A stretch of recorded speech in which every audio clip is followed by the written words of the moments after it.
Ladies, let me tell you something. The way a high-value woman speaks to a man is not louder. It is not longer. It is not more convincing. It is calmer, shorter, and more certain than anything he has ever heard in his life. And once you hear it broken down the way I'm about to break it down for you, you will never open your mouth the same way again. So sit down, get comfortable, because tonight we are going to talk about the words that change everything. Have you ever sat there, phone in your hand, typing a paragraph? Not a sentence, baby. A paragraph. Explaining how you feel. Explaining why you feel it. Explaining why he should care that you feel it, and then deleting half of it because you don't want to sound like you're doing too much. And then adding it back because, shoot, you are doing too much and somebody ought to know. You know what I'm talking about, don't you? Here's the brutal truth. That paragraph was never going to change him. Not the first one, not the 12th one, not the one you wrote at 1:30 in the morning with tears drying on your cheeks. Because high-value women discovered something a long time ago, and it is this. A man does not respond to the length of your explanation. He responds to the weight of your certainty. And certainty does not need a paragraph. Certainty needs a sentence. Now hear me on this. This is not a video about playing games. This is not a video about manipulation, about tricks, about being cold and fake and acting like you don't care when your whole chest is on fire. No, sister. This is about something much deeper than that. This is about the way a woman who knows her worth sounds when she opens her mouth, and why that sound makes a man sit up straight in his spirit. Because let me tell you something that nobody told you growing up. Men do not fall in love with your looks first. They do not fall in love with your cooking first. They do not even fall in love with your body first, no matter what the world tries to sell you. Men fall in love with the way a woman makes them feel about themselves. And the fastest way a woman makes a man feel anything is through her voice, through her words, through the way she says what she says, and even more important, through what she refuses to say. I've watched this for decades. I've sat across from thousands of women, beautiful women, brilliant women, women with degrees, with businesses, with babies they raised by themselves, with faith that could move mountains. And you know what separated the women who were cherished from the women who were dragged through the mud? It wasn't beauty. It wasn't money. It wasn't even character. In some cases, it was speech. It was the way they talked to a man when it counted. The woman who was dragged, she talked too much at the wrong moments and said nothing at the right ones. She explained when she should have been quiet. She was quiet when she should have spoken once, clearly, and meant it. She negotiated her worth like it was a price at a flea market. And the man heard every bit of that negotiation, and he priced her accordingly.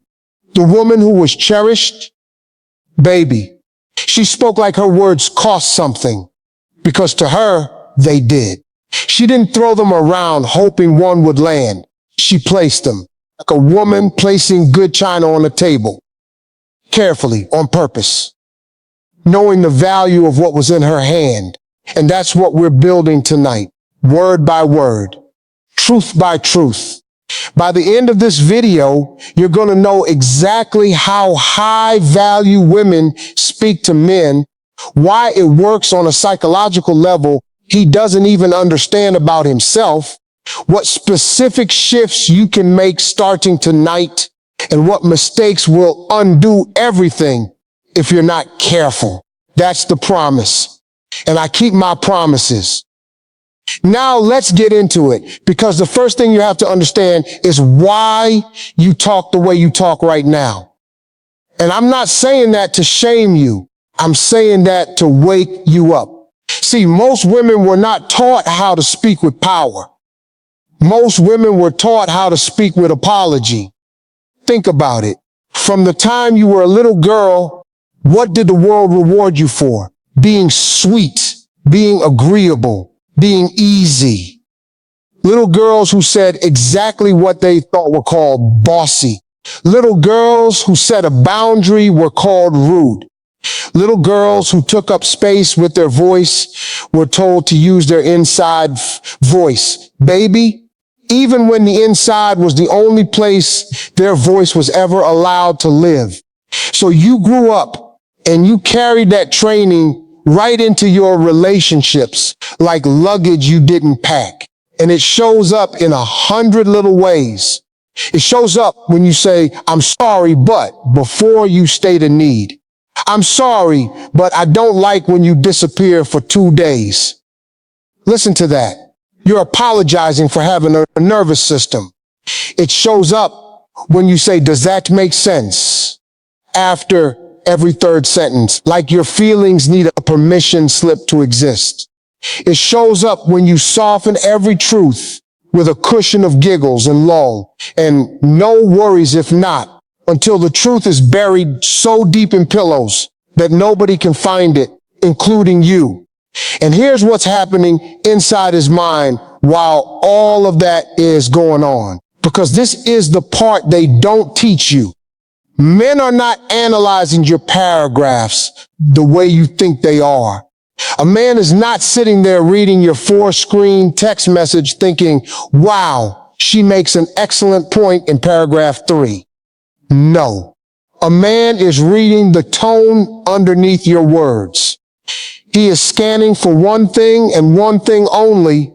Does she believe what she's saying, or is she hoping I'll believe it for her? That is the entire game, sister. That is the whole thing. When a woman speaks from hope instead of certainty, a man can smell it, not consciously. He can't write you an essay about it. But somewhere in the back of his brain, a little meter moves.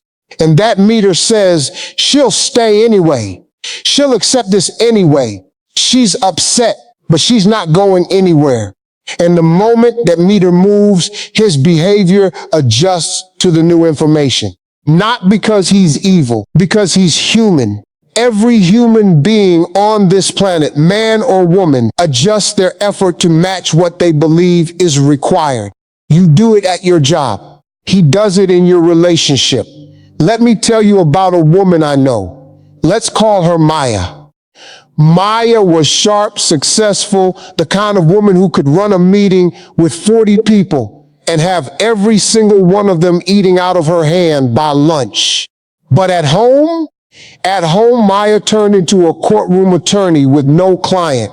Her man would come home late, no call, no text, smelling like somewhere he hadn't told her about. And Maya would be waiting up, and she would deliver the most beautiful, well-structured, emotionally articulate speeches you have ever heard.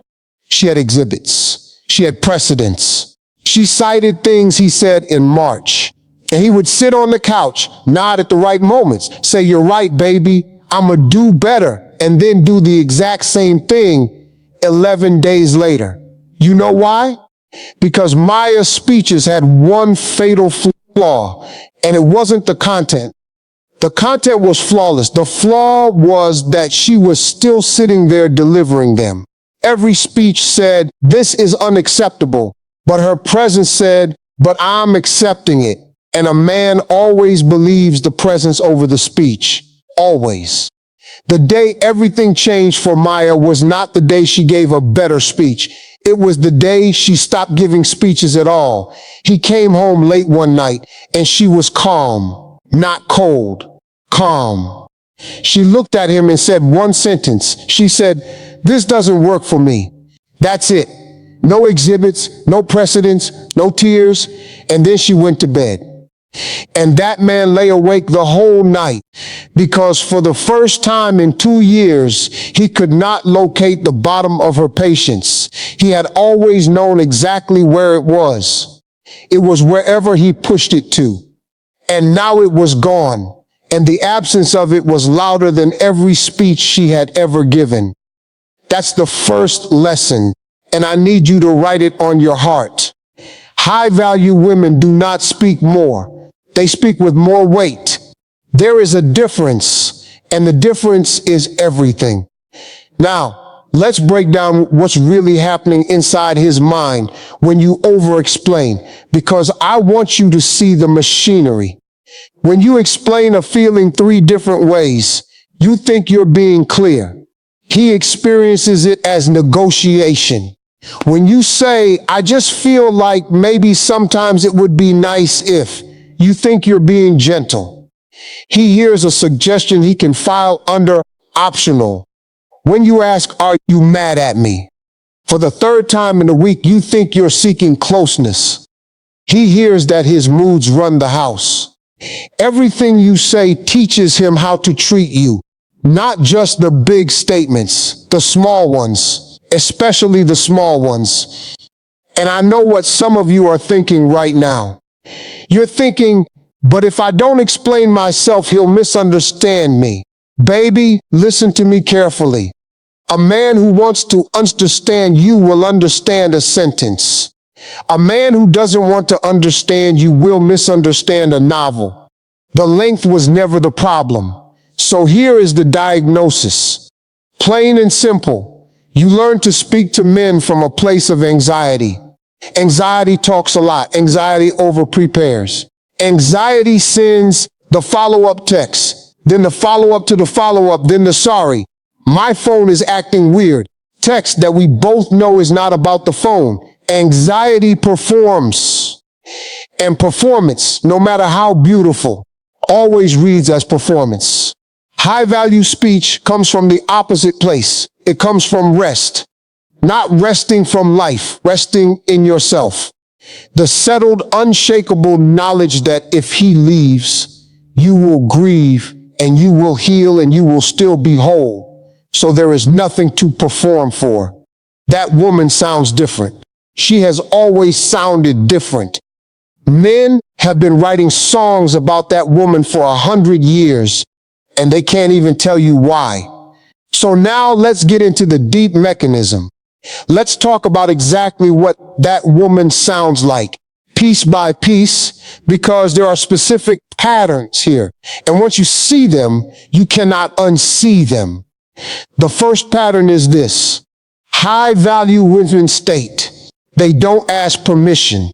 Watch the difference. The anxious version says, do you think maybe we could spend some time together this weekend? No pressure. I know you're busy. The high-value version says, I want to see you this weekend. What day works? Same desire. Completely different weight. The first one is a child asking for a later bedtime. The second one is a woman extending an invitation. And invitations can be declined, and she will survive the decline. And he knows it. See, here's what men are wired to do. They are wired to track confidence the way your phone tracks a signal. Constantly, automatically, in the background. And confidence in speech has a shape. It has a subject, a verb, and a period at the end. I don't accept being spoken to that way. Period. Not, I don't really love being spoken to that way, and I know you didn't mean it, and maybe I'm being sensitive, but the moment you add the cushion, you deflate the message. High-value women learn to say the sentence and then do the hardest thing in the world. Stop talking. Because here's the secret about silence that nobody wants to tell you. Silence is not passive. Silence is a spotlight. When you say your piece and then go quiet, the silence points at him. It says, the next move is yours, and I'm comfortable letting you make it. Most women cannot hold that silence for 5 seconds. They say something powerful and then immediately start backpedaling, filling the space, softening the edges, asking, you know what I mean? And every word of filler takes the spotlight off him and points it back at her doubt. Let me tell you about Rachel. Rachel had been dating a man for 8 months, and the relationship was living in that gray zone where he acted like a boyfriend when it was convenient and a stranger when it wasn't. Rachel used to handle it with questions. What are we? Where is this going? Do you see a future with me? And every question gave him the same gift, the knowledge that she was invested in an answer he hadn't earned yet. One evening, they were at dinner, and he made one of those little jokes men make when they want the benefits without the title. Something like, see, this is why we don't need labels. This right here is perfect. And old Rachel would have laughed and died inside. New Rachel put her fork down, looked at him, and said, I'm not available for perfect with no future. I like you, but I build toward things. And if that's not what this is, that's fine. We'll just be two people who had some nice dinners. And then she picked her fork back up and asked him how his mother's surgery went. Do you understand what happened in that moment? She didn't ask him what they were. She told him what she was. She handed him the remote to her heart and said, there's one channel on this thing, and it's called forward. You can watch it or you can leave the room. She told me he got quiet for about 30 seconds. And then he said, I don't want to be two people who had nice dinners. They got married 14 months later, not because she tricked him, because she finally spoke his language, and his language is wait. The second pattern, high-value women use their voice to describe reality, not to manage his emotions. Now hear me on this, because this is where so many good women get tangled. You learn somewhere that if you say the hard thing, he might get upset, he might pull away, he might decide you're difficult. So you started editing the truth for his comfort. You started saying, it's fine when it was on fire. You started swallowing the sentence that would have set you free because you were afraid of the face he would make. Baby, a high-value woman does not manage a grown man's emotions with her silence. That is his job. Her job is to speak what is true with grace and let the chips fall. I felt disrespected tonight, not screamed, not weaponized, just stated like the weather. And here's what happens in his mind when you do that. It's uncomfortable for him, yes, but discomfort from a calm woman registers completely differently than comfort from a nervous one.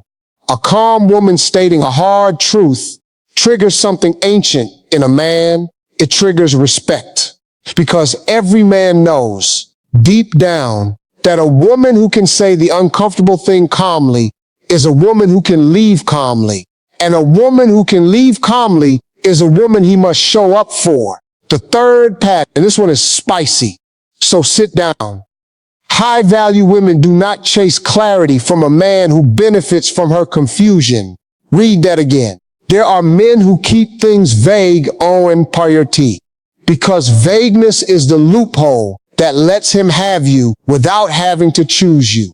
And every time you go to him asking, so what are we doing here? You are asking the loophole to close itself. He is not going to close the loophole. The loophole is working perfectly for him. The high-value woman does not ask what they are. She watches what he does, decides what it means, and speaks from the decision. You know, I've noticed we're more like pen pals than partners. That's not the arrangement I'm looking for, so I'm going to step back. Notice what's missing from that sentence. A question mark. She's not asking him if her observation is correct. She's not asking him to fix it. She is announcing a conclusion her self-respect already reached. And you know what that does to a man who's been coasting? It short-circuits the whole system, because he had a script for the conversation where she asks and he dodges. He has no script for the conversations where she concludes. Let me tell you about Tasha. Tasha spent 3 years in a situationship with a man who called her his best friend, slept in her bed, met her mother, and flinched like he'd been tased every time the word relationship entered a room. And Tasha asked the question every few months, gently, reasonably, at exactly the right moment. And every time he gave her a beautiful speech about timing and wounds and not wanting to ruin what they had. Then one day, Tasha heard something like what you're hearing right now, and it rewired her. She realized she had been asking him a question she already had the answer to. The answer was no. It had been no for 3 years. He was just saying it in a tone that sounded like maybe. So she stopped asking. She called him on a Tuesday, calm as Sunday morning, and said, I finally understand what this is, and I want you to know I'm not angry. But I'm not available for it anymore. I wish you nothing but good things. He called her 11 times that week. He wrote her a letter. He showed up at her sister's cookout with a plan and a timeline. And Tasha, God bless her, had already grieved the thing while she was still in it. So she just smiled and said, I hope you mean that for the next woman, because you taught me exactly what I won't accept again. Now, I'm not telling you that story so you'll expect the same ending. Sometimes he chases, sometimes he doesn't. And the win is not the chase. The win is that Tasha speaks to herself differently now. The win is that she got 3 years of her voice back. The fourth pattern: high-value women compliment like queens, not like fans. Now, this surprises people. They think speaking with power means being cold or withholding. Absolutely not. A high-value woman is warm. She is generous. She will tell a man exactly what she admires about him. But watch how she does it. She says, the way you handled that situation with your brother, that took character. I respect that. Specific, grounded, tied to who he is, not to how badly she needs him. Compare that to, you're so amazing. I don't know what I'd do without you. You're literally the best thing that ever happened to me. One of those statements makes a man stand taller. The other one makes him look around for the exit, because nobody wants to be the load-bearing wall in somebody else's life. Here's the psychology. A man wants to be chosen by a woman whose choosing means something. If you adore everything, your adoration means nothing. If you praise rarely and precisely, your praise becomes a currency. Men work for that currency. They will reorganize their whole character to earn another deposit. I've seen grown men, hard men who hadn't changed a habit since 1998, suddenly start acting brand new because one calm woman said, I love how you keep your word, and he wanted to hear it again. The fifth pattern, and this might be the most important one of the night. High-value women speak about their standards in the present tense, as facts of their life, not as threats. The anxious woman says, if you ever lie to me again, I'm gone. I swear it. This is the last time. She said it 9 times. He knows the 10th is coming. The high-value woman says once, I don't stay where I'm lied to. And then she lives it. No countdown, no warnings, no negotiations. And because there is no speech to argue with, there is nothing for him to fight. He can't argue with a woman's life. He can only decide whether he qualifies for it. You see the difference? Threats invite debate. Facts invite decision. And men, whatever else you want to say about them, respect a decision they have to make. I don't stay where I'm lied to. Puts a quiet question in his chest that follows him everywhere. Am I the kind of man she stays for? That question is worth more than every ultimatum ever delivered in the history of relationships. Because an ultimatum pressures him for a week. That question recruits him for a lifetime. And here's a bonus truth inside this pattern. High-value women don't announce standards they aren't enforcing. If you say, I don't accept being canceled on last minute, and then you accept it with a smile and a no worries, you haven't set a standard. You've told a story, and he's heard the story, and he knows it's fiction, and now your words have inflation. Every sentence buys a little less than the last one. Sister, protect the value of your currency. Say less. Mean all of it. Now, the sixth pattern, and this one is about the hardest moments. The blow-ups. The nights where the air in the house is thick enough to chew. High-value women fight differently. Not dirty, not loud, not with ancient history pulled up from 2019 like evidence bags. They fight clean and they fight short. Here's what it sounds like. I'm too upset to talk about this well right now. We're going to take an hour and then we're going to finish this conversation because it matters. Do you hear what's in that sentence? Self-control, self-respect, and commitment to the relationship, all in two breaths. She didn't storm out.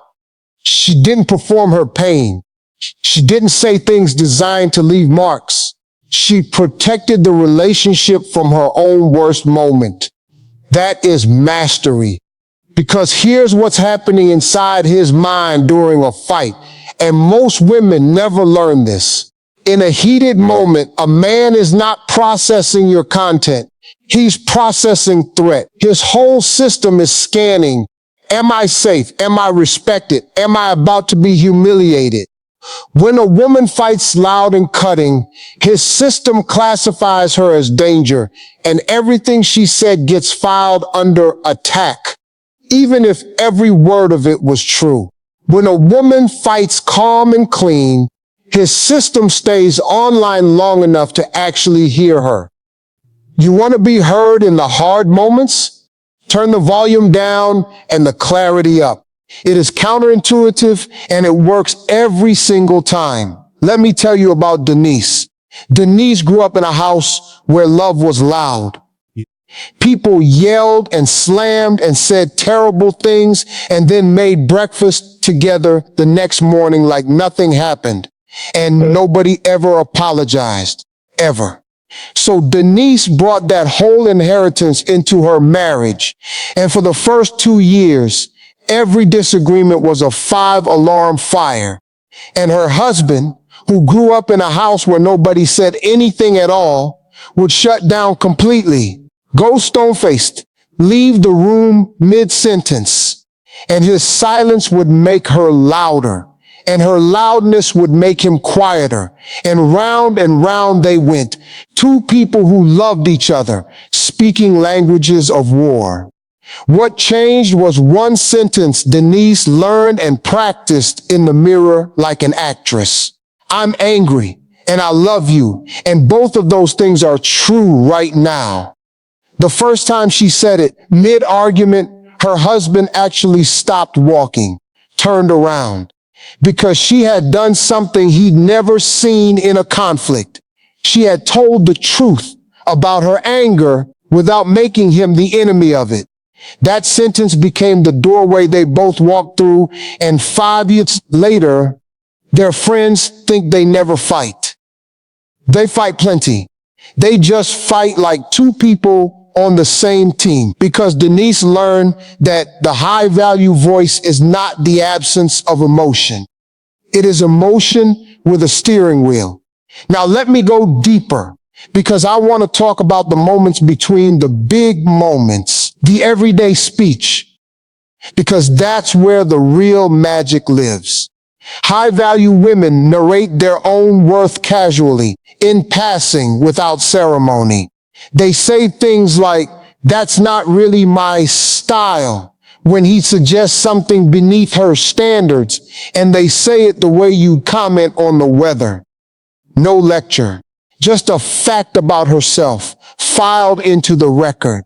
Or when he tries a little joke at her expense in front of his friends, she doesn't explode and she doesn't shrink. She smiles and says, careful, with a little raise of the eyebrow, and keeps eating her dinner. And every man at that table feels it. The temperature changed 1 degree. The queen corrected the court without raising her voice. And her man, whether he admits it or not, just fell a little deeper. And here's another everyday pattern that will change your life if you let it. High-value women receive without deflecting. When he says, you look beautiful tonight, the anxious trained woman says, oh, stop, I look a mess. I didn't even have time to do my hair. She thinks she's being humble. What she's actually doing is rejecting his gift and training him to stop giving it. The high-value woman looks at him and says, thank you, I feel beautiful tonight. That's it. Receive the gift. Let it land. Because a man who gives and has it received will keep giving. A man who gives and has it deflected will eventually stop. And then you'll wonder where the romance went. It went where all unreceived gifts go, away. Same with help. When he offers to fix something, carry something, handle something, the high-value woman says, that would be wonderful, thank you. Even if she's perfectly capable of doing it herself. And I can hear some of you now, but I am capable. Of course you're capable. That's not the point.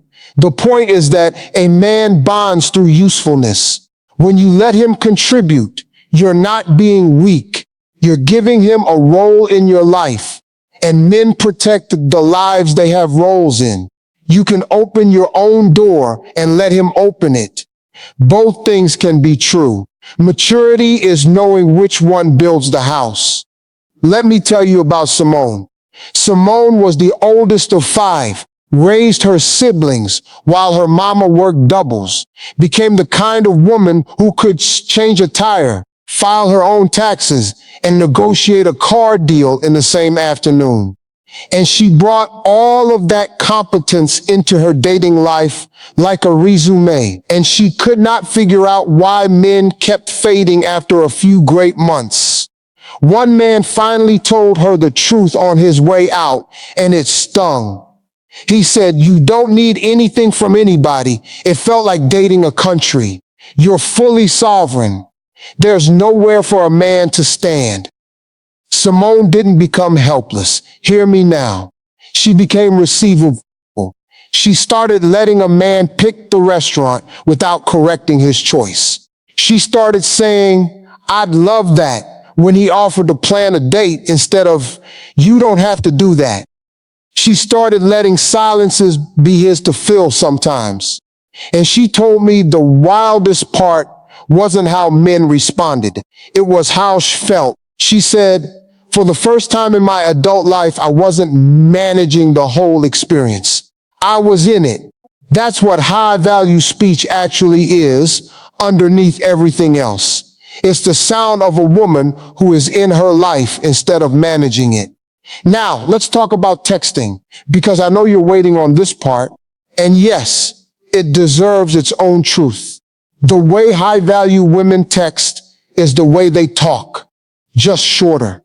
They do not live in the message thread. They do not conduct relationship business by paragraph at midnight.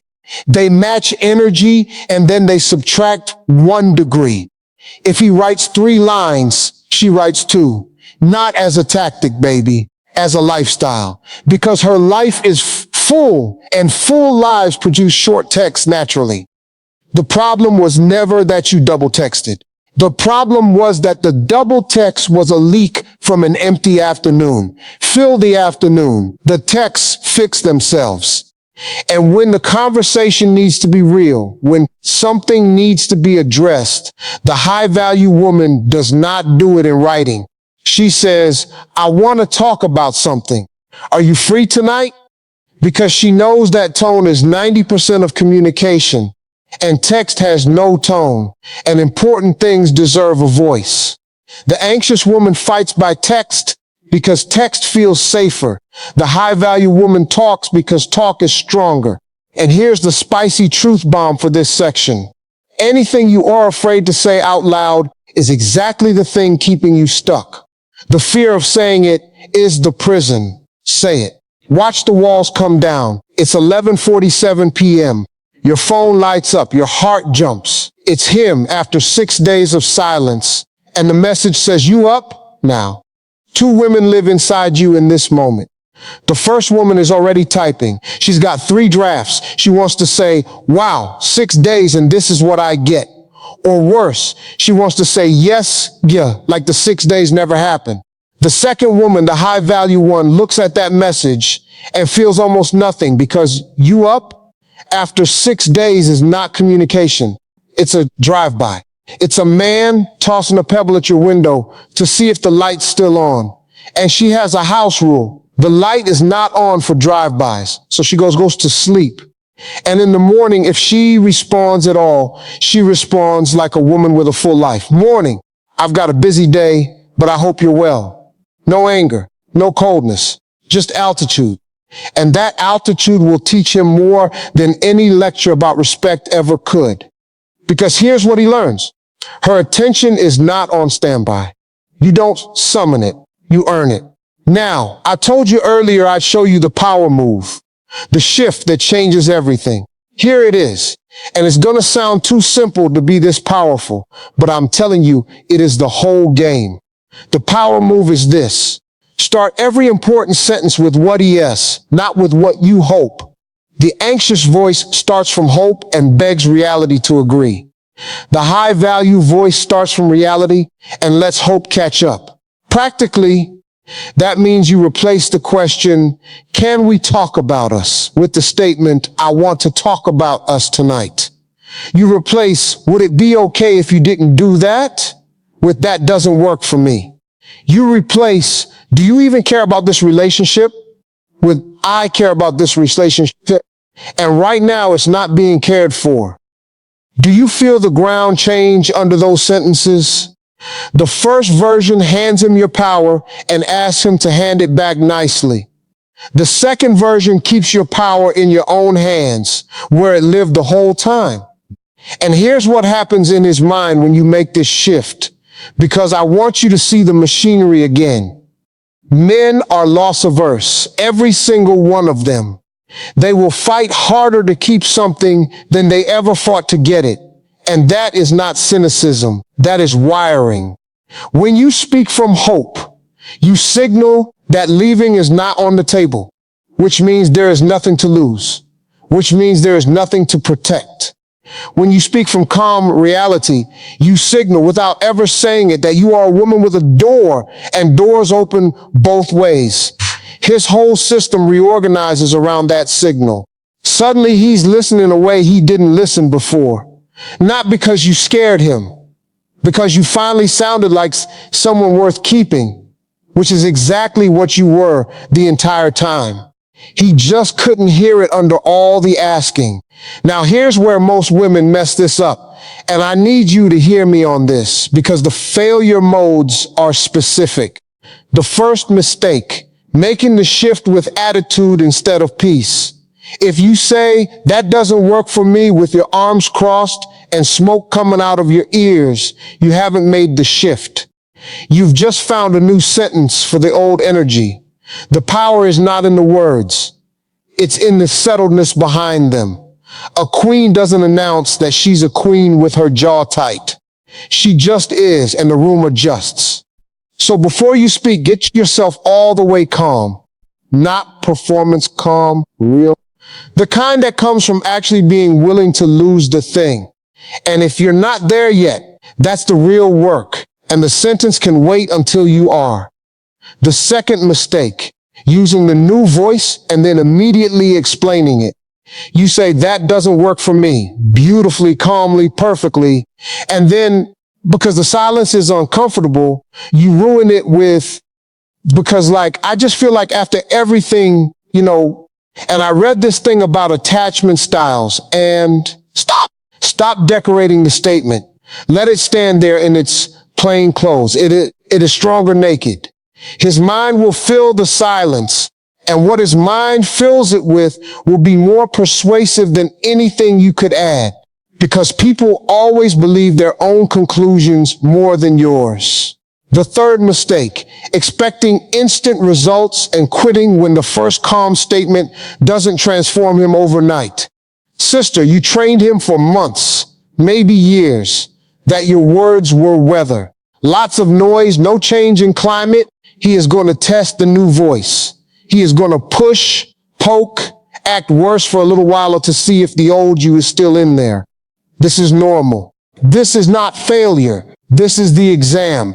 And the only way to pass it is consistency. Same calm, same clarity, same follow through, again and again, until the new you is not a performance he can wait out, but a reality he has to deal with. Some men rise to it, and those are your keepers. Some men exit, and hear me now, the exit is the result. The voice didn't fail. The voice worked. It cleared the room of someone who was only comfortable with the small version of you.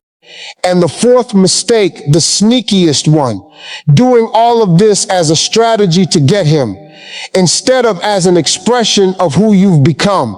Men can smell strategy the way dogs smell fear. If the calm voice is a costume you put on to make him propose, he will feel the costume and it will itch. And eventually it will come off at the worst possible moment, usually month 2 of the marriage. This only works as a transformation, not a technique. You don't speak like a high-value woman to get the ring. You speak like a high-value woman because you finally believe you are one. And the ring is just one of many things that reorganize themselves around a woman who has come home to herself. Now let me tell you about Lauren, because Lauren made every one of these mistakes and lived to tell about it. Lauren discovered this way of speaking after her divorce, and she went at it like a project. She had phrases saved in her phone. She practiced her calm voice in the car, and it worked at first on a new man, a good man. He was captivated, said he'd never met a woman so self-possessed. But Lauren was performing, and performance is exhausting. And about 4 months in, he did something that genuinely hurt her, and the costume ripped clean down the middle. All the old speech came flooding out. The paragraphs, the accusations, the after everything I've done for you. And the man stood there bewildered because he didn't know which woman was real. But here's why I love Lauren's story. Instead of giving up, she got honest. She told him, that woman you just saw, she's the one I used to be, and she shows up when I'm scared. The calm one is who I'm becoming. And I'm not finished becoming her. I'm working on it. And do you know what that honesty did? It did what no technique ever could. It made her human and high value at the same time. He told her later that moment, the moment she narrated her own growth without shame, was the moment he knew he'd marry her. Because a woman who can see herself clearly and say it out loud is the rarest thing on this earth. Rarer than beauty, rarer than youth, rarer than everything the world tells you to be. So as we bring this home, I want to leave you with the sound of it, not the theory, the sound. Because when you wake up tomorrow, you're not going to remember my frameworks. You're going to remember how it felt. And I want the feeling to have a voice. It sounds like this. I like you, and I like myself too. So this has to work for both of us. It sounds like I'm not upset. I'm just clear. It sounds like you don't have to agree with me. You do have to respect me. It sounds like I'm going to let you sit with that, and then actually letting him sit with it. It sounds like a laugh that isn't nervous, a silence that isn't empty. A no that doesn't come with a 5-page appendix. A A yes that means something because the no was real. And if you take nothing else from this night, take these truths and carry them in your pocket like smooth stones and pull one out every time the old voice tries to rise up in your throat. You are not asking for too much. You are asking the wrong person quietly or the right person apologetically, and both of those are fixable starting tonight. You are not too much. You have never been too much. The man who made you feel like too much was simply not enough, and there is a difference. And the difference is everything. Your words are not a plea. Your words are a door. Stop knocking on his. Start standing in yours. And listen to me carefully, sister. The goal was never to speak in a way that makes him stay. The goal is to speak in a way that makes you stay. In your own dignity, in your own peace, in your own soft, unshakable power. The right man is not frightened by that voice. The right man has been searching for that voice his whole life. And when he hears it, something in him will stand up and say, there she is. But even if he's late, even if he's lost, even if he's still out there somewhere learning his own lessons, you will have the voice. And a woman with her own voice is never, ever waiting. She's living. So tonight, before your head hits the pillow, I want you to do one thing. I want you to think of the conversation you've been avoiding. The one you've rehearsed in the shower 100 times. And I want you to cut it down to one sentence. One true, calm, unshakable sentence. Write it down. Say it out loud to the empty room. Feel how the room changes. That's your power coming home. That sound you just heard, that's the woman you're becoming. And carry yourself like a woman who knows. Not like a woman who hopes. Not like a woman who waits. Like a woman who knows what she's worth, what she'll accept, and what her silence costs. Because when a woman knows, the whole world adjusts its tone. If this hit your spirit tonight, drop a heart in the comments and tell me the one sentence you're going to stop softening. And send this to a sister who needs it. Because sometimes the best thing we can do for another woman is say, here, this is for you. Now go say it like you mean it. I'll be right here, and I'll see you in the next one.